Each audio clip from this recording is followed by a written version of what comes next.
Okay, we're counting it down. Thanksgiving just days away now. A majority of Americans do find themselves as a guest at somebody else's table or hosting themselves. And while hosting a holiday meal can certainly be stressful, we've all been there, that burden should be eased by great guests. So let's learn how to do this correctly. Here with us now on how to be the perfect guest and host this Thanksgiving is etiquette and image consultant and founder of Old School Etiquette, Mariah Humbert. Thank you so much for being here. I found you on Instagram a while ago, and I love following you because you give the best advice. So let's start with one of the big conversations because it's been a heavy political year, and inevitably politics can come up at the dinner table. We usually don't want it to. How do you get around it? I think when it comes to any kind of conversation, your preparation is going to be so important. And so I always tell people, go in with a game plan. If any conversation comes up that you don't feel comfortable talking about, whether it's a personal question, politics, it's easy for you to say, oh, let's not talk about this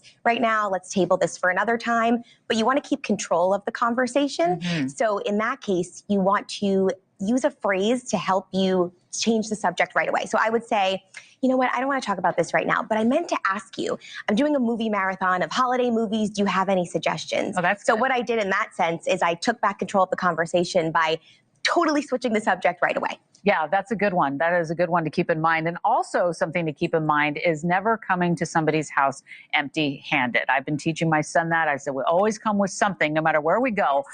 So what is the best Thanksgiving gift you can bring? Because not everybody drinks alcohol. Not everybody likes flowers. Yes. What's the play here? You want to really think about a gift that is a gift that your host can open and use at a later time, rather than springing on a side dish or something that you weren't previously asked to bring. So I like to bring something like cocktail napkins, really nice olive oil.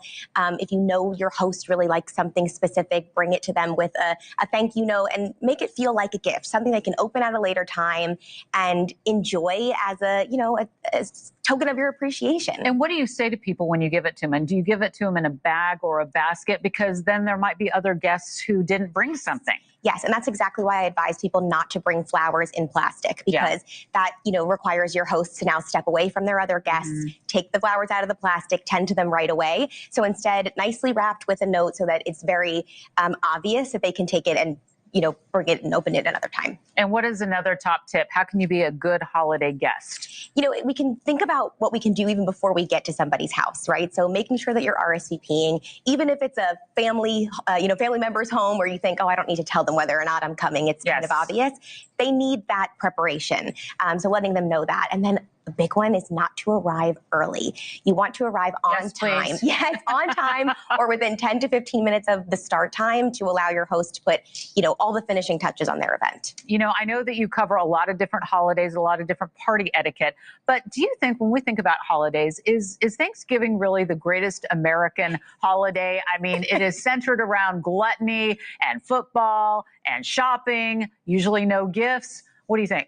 I think that, everyone has such personal thoughts on their favorite holiday, but I think any time that you can, get together with loved ones and be around the table and be in each other's company and be present for each other, that's a good holiday in my book. And how do you don't host or you do? I do not. My mom is the best hostess ever, and she hosts a very, very large Thanksgiving, and I've learned everything from her. All right. What do you bring to that table? Oh, that's a good question. My presence? No, just kidding. Right?